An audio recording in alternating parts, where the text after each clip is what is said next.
Hello, welcome to Matters of DeCorum. I'm Scott Corum. This is what matters to me. It's been a while. I'm not doing super great, physical or mental health wise, but I am working on improving. I have the help of wonderful friends, tremendous family, some good support groups. I'm getting better. Hopefully, I will be making these a little bit more often. Mostly the problem has been I haven't thought that I had anything worth saying or worth talking about. There are things that convince me differently from time to time. I'm probably going to do one of these commenting on the new Superman movie. Spoilers, I really liked it. So I've got a few things I would like to get to talking about. I've been playing some Daggerheart with layer action. I'd like to review that because that's turning into a really interesting and fun exercise. But I got a comment. If you want me to talk about a thing in particular, please just drop me a comment on this video or any of my videos and let me know that they do spark things like today's. Today, Blackstone Plainview 6553. Hey Scott, would love to get your thoughts on Warhammer. Thank you very much for your question. And I'm going to preface this by saying I'm going to try and get through this without getting angry, which should start to tell you my thoughts on Warhammer. By Warhammer, I am assuming that in general these days that's Warhammer 40k. My interfacing with Warhammer Fantasy was very, very brief. There was a pickup game at a con in the 90s. I made an elvish wizard of some sort, and he lasted 5 minutes of gameplay before he was removed from the board by a dragon. This is in the fantasy role-playing version of Warhammer, not its first incarnation. It's mostly a war game. And that said less about the system or the world or the lore and more about getting into pickup games with game masters you don't and shouldn't trust. Lesson learned. Kinda. And Warhammer 40k is what really took up more of my time and attention. I love the art style. I love the miniatures. I like the miniatures for all sorts of things, just not for playing Warhammer. I'm bad at war games. It might be one of the reasons that I prefer cooperative activities to competitive activities. I'm actually bad at war games. I've tried a number of times, and I've had some bad experiences. Mostly around Warhammer 40k, I will be discussing them. The lore is huge and comprehensive, and you can see where it might have started off as a parody of some tropes, and it has just grown into this huge, monolithic block of lore that I don't find particularly accessible. I poke around the edges for the things I find interesting. The rest of it is not even vaguely going to stick in my brain, and that's one of my problems with it. Okay, how I've interfaced with Warhammer, Warhammer 40k. I had an army. I bought an army. I looked through some White Dwarf magazines, and there were some things that every time I go to the game store, they just looked like I wanted to interface with them. I bought a Harlequin army, an Eldar Harlequin army.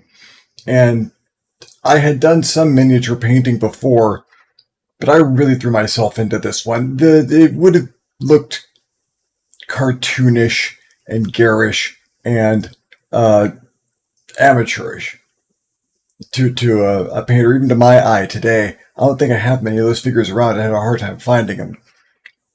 But I went and painted them all to model as best I could. And I was kind of proud of the work at the time. Then again, this is back in the 90s, the early 90s. And I was living with a friend of mine who was a gamer. And we had a mutual friend who was a gamer, and they were both into Warhammer. So I had never done anything with the rules before or on a board.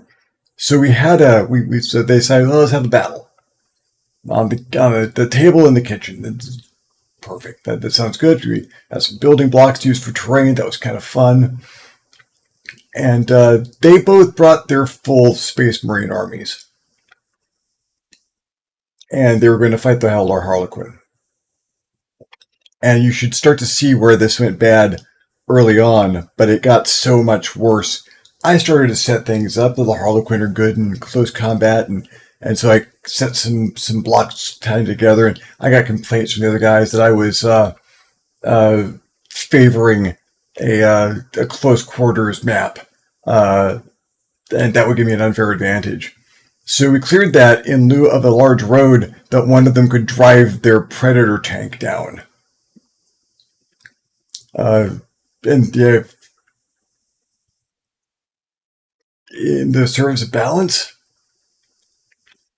And then every time I used a rule that favored the Harlequin, as like their ability to leave close combat if they feel like it with the flip belts, I was harangued because they didn't think that my Harlequin should be able to do that when I whipped out the book and the army cards and whatnot. And they stomped the living snot out of me. There's murder in my army in like 3 turns, if that. I don't think it took that long. And then our friend, not my roommate, thank goodness, but our friend spent the rest of the night lecturing me on tactics. Where the chapter he forgot was, don't let 2 people with full armies 2-on-1 you in your first fight, especially if they're both skilled with the system and have played quite a bit. That was the last time my Harlequin saw a field of actual battle. I've used them as miniatures many times since, but the pride and joy that I got from the painting process and dealing with the characters and learning about their lore was just gone. Like, oh, so there was a point to that, but I have no way of knowing what it is now. So I would constrain my future 40K adventures to the role-playing games, of which there have been several. The property keeps getting bounced around. And there was one that was really good. One that was, every time someone brings up, when it starts going around the group, oh, well, let's do a Warhammer role-playing game. I'm that guy who's in the corner like, no, can we please just not do Warhammer? And everyone's like, no, really, we did. Come on, Scott, Warhammer is so fun and so good. And it's like, okay, I know a very little bit about Warhammer, and at least half the people in this room are very well versed in the lore. And we're going to start this game, and I'm going to take my first step doing anything, and 3 guys are going to jump up, telling me why the Emperor doesn't think that's a good idea, and then starting to lore dump me. And I'd rather not do that. Okay, it's not going to be like that at all. So we had a couple of abortive attempts because the game started, and I took a step, and 3 guys told me why the Emperor didn't think that was a good idea and started lore dumping me. When, okay, we're going to play a low-level game where we're guardsmen. We're not Space Marines, we're guardsmen. Okay, and I ended up being the commanding officer. I don't know how that worked out. Who is actually a commissar for the Inquisition. and my job was just to keep everyone pointed in the same direction and headed towards the enemy. I forget what the name of the system was. It was a percentile-based thing. It was okay. We had fun. The game master ran it pretty well. Up until the end. We had these tokens, like poker chips.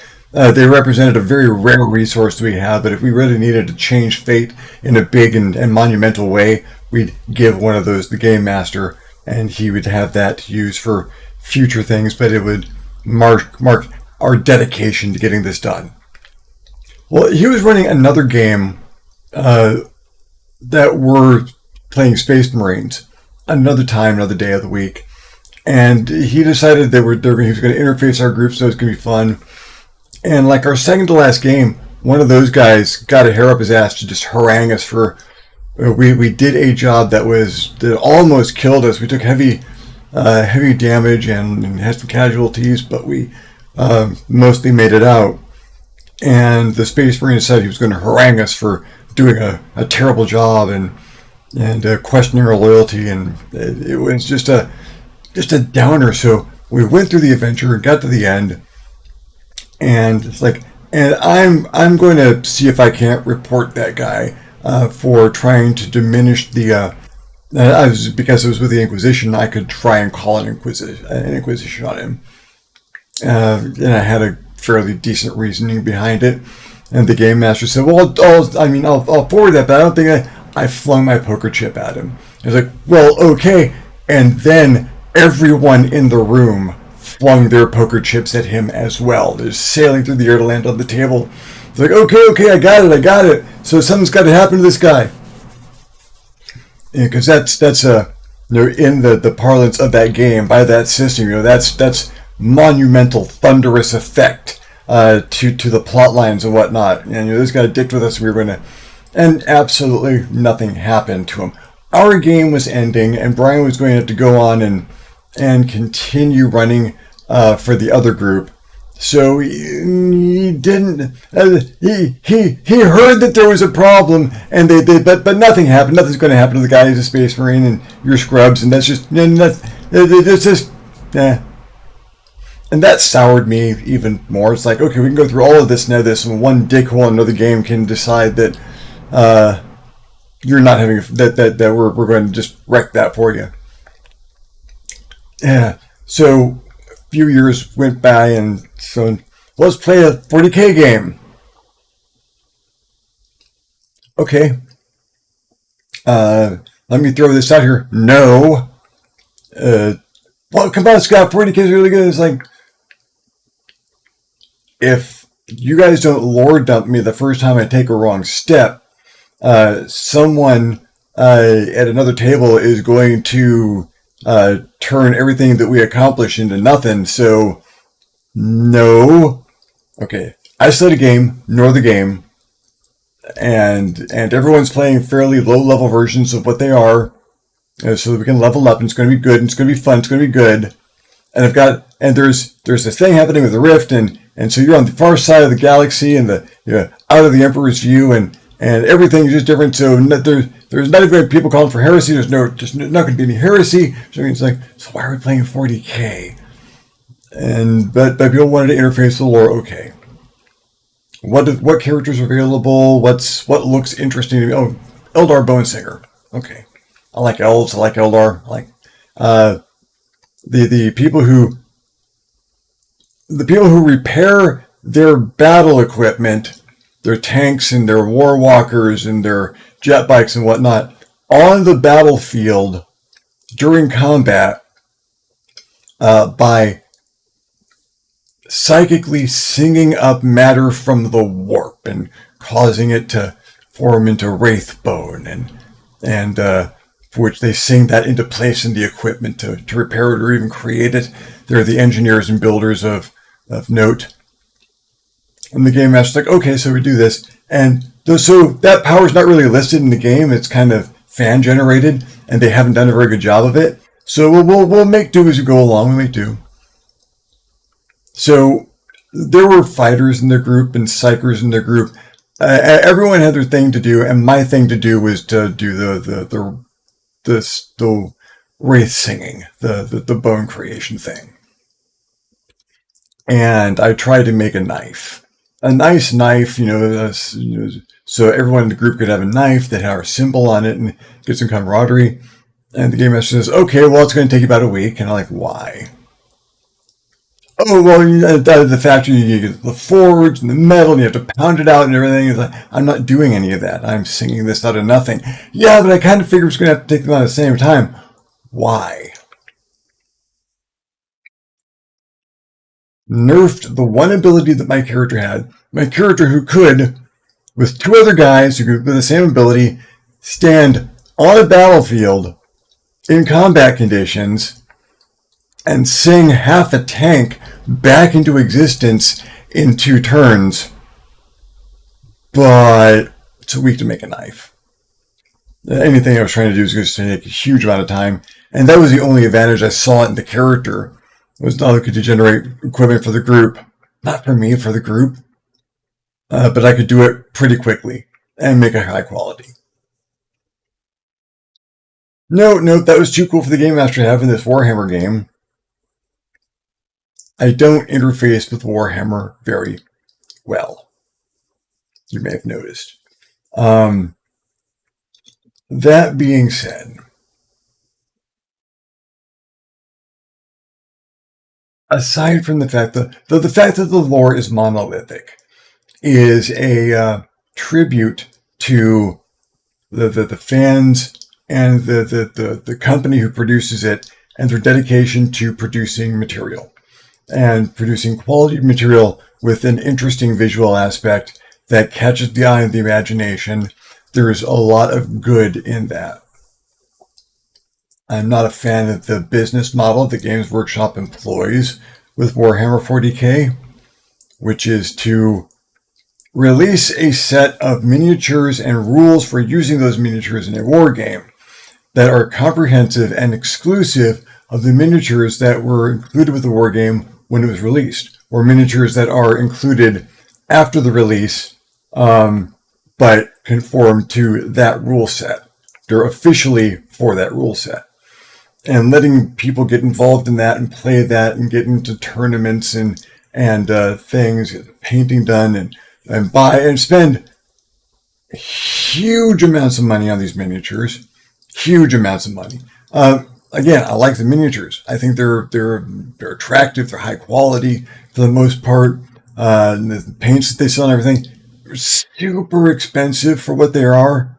But that's the model. And then when that's been out for a while, a few years, not that many years, to release another set of the rules with a different set of the miniatures. These are now the rules. These are now the canon miniatures. The old miniatures, most of those just can't be used anymore. They're no longer part of tournament play. So if you're playing for points or prizes or cash prizes, which got substantial, you can't be using the old stuff anymore. You got to use all new stuff with the all new rules. Stuff that you used to like is gone. Stuff that you don't like is here, and you'll get used to it. And then the new stuff will be the stuff you like. And then in a few years, we'll release another set and do this all over again. And you spend money on the miniatures all over again and put the effort and time into painting them and getting them together and assembling them, earning the points for your armies and building things just right. And then there's some of the rules and all that. Doesn't matter. It's the old stuff. You need the new stuff. You need the new stuff. So start buying the new stuff. And that whole 3 guys will step up and correct you if you take a left step.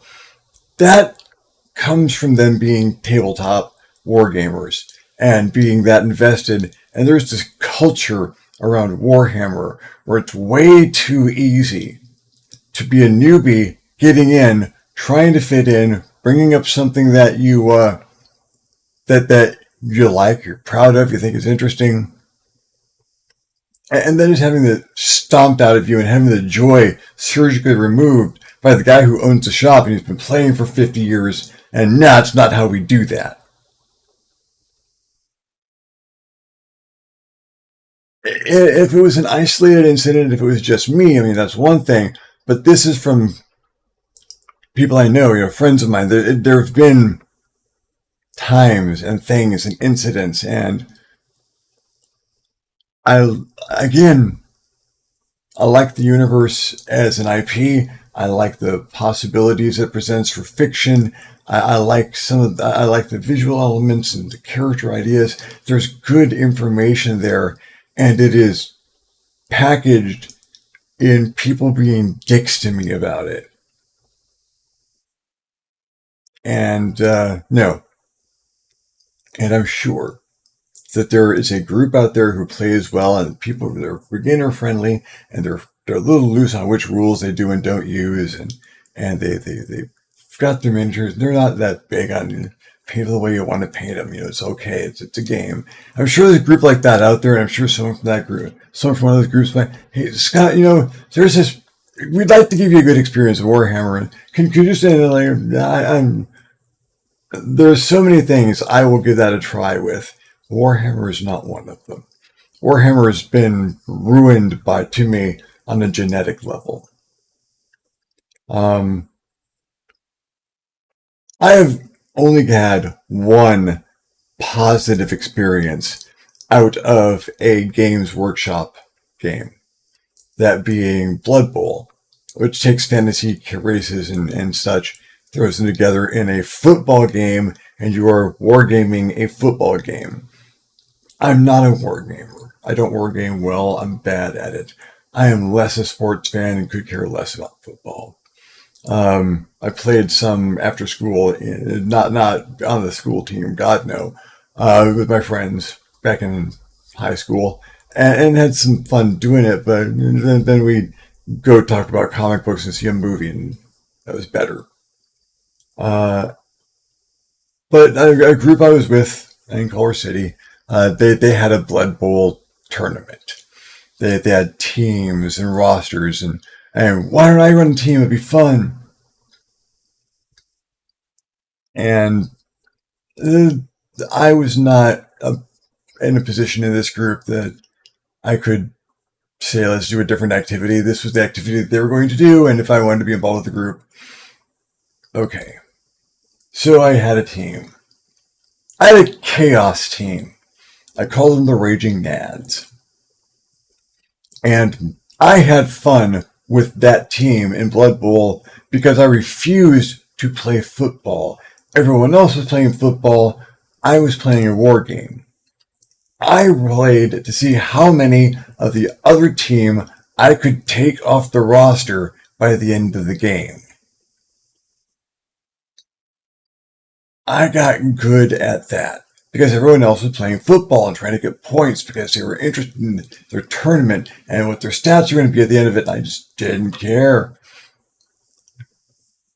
It got to the point where the only team that they got together and then started throwing dice did who can they throw against me.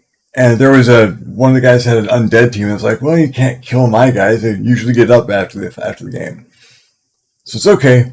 There's a role involved. But so I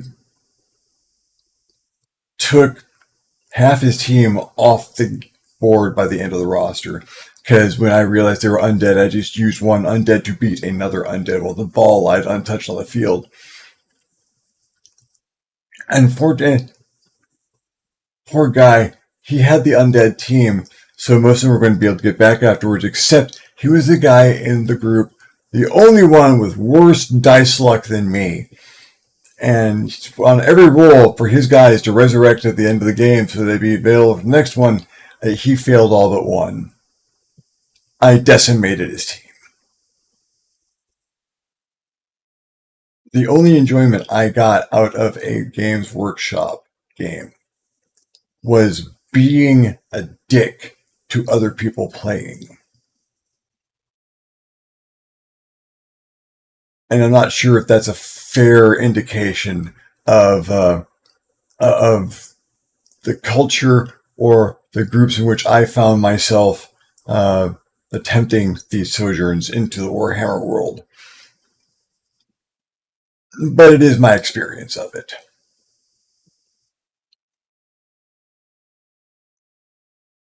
guys, if you're watching, I'm sorry.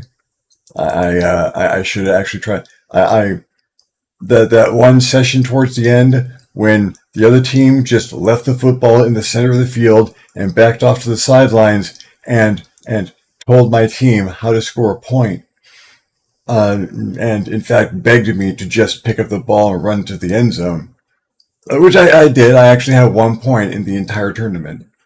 So if I hadn't, I think it might have invalidated it. But I'm sorry.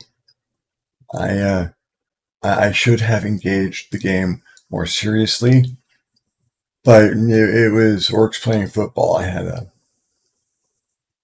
a thing. So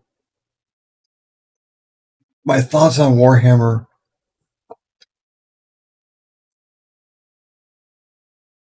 Not a wargamer.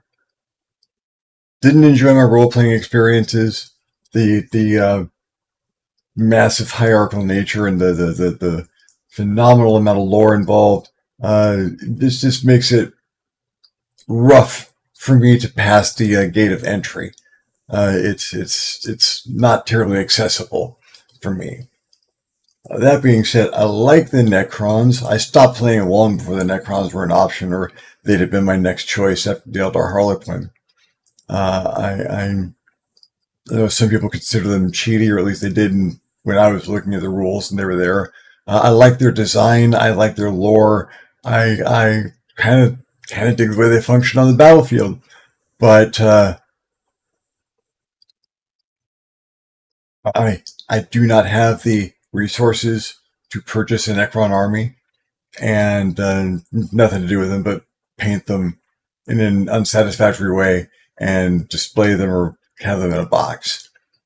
So it's not something I'm likely to do anytime soon. I understand that there's a huge fan community. There's a movie coming out, and Henry Cavill's involved, and Astartes was amazing, and I loved the production values that one guy was able to pull off in Blender with that, and it did rouse the blood. And I take it back. I take it back. There was another good experience, and I had to go back. My first moved in with our roommate in Torrance, and he had a box set of Space Hulk, and we played Space Hulk a lot, and that was fun, and that was enjoyable, and I really did. That's the only reason I actually maintained an interest. That and the cool miniatures. Was I did have that one good experience. The same roommate would turn around and double team me at a kitchen table. I'm not going to name names, but you guys know who you are, and you know what you did. But there are the shreds of joy in there, and there are no doubt that I can see the possibility for great adventure and grand things and stories and lore and people building on their own histories off of how these games worked. And I mean, hell, there's novels out there that are probably just based on the author's tournament. I can see the value, and I do appreciate it for that. I appreciate it on the edges for the art that it has. I hope it gets a good role-playing game. The last company to have it, they shouldn't write role-playing games. They certainly shouldn't do it with other people's IPs. And that's about it. I'm not sure what you're looking for exactly, but I hope that answers your question. Those are my thoughts on Warhammer. Well, thank you very much for watching. I'll try to do more of these. Try to get back to this. Try and find the energy and the interest and the brain power, because it's just not always there these days. Sometimes, not always. Not usually. This is a rare moment for me. This is what has mattered to me. I'm Scott DeCorum. Now over to Uncle Drac for the outro. If you enjoyed this video, give it a thumbs up. If you didn't enjoy this video, give it a thumbs down. Feedback is feedback. If there's any other topics you would like to hear Scott talk about, questions you'd like him to answer, subjects you'd like him to cover, please leave a comment down below. He will love getting your comment and you will love leaving him one. If you haven't subscribed to this channel yet, why not? This channel is awesome. Go ahead and hit that subscribe button. You might also want to hit the little notification bell so you're alerted when these videos become available. If you would like to support this channel in a more substantial manner, we invite you to hit us up at the Patreon page, www.patreon.com/ScottDeCorum, and consider donating. Absolutely anything helps. In the meantime, thank you very much for watching, and we'll see you next time.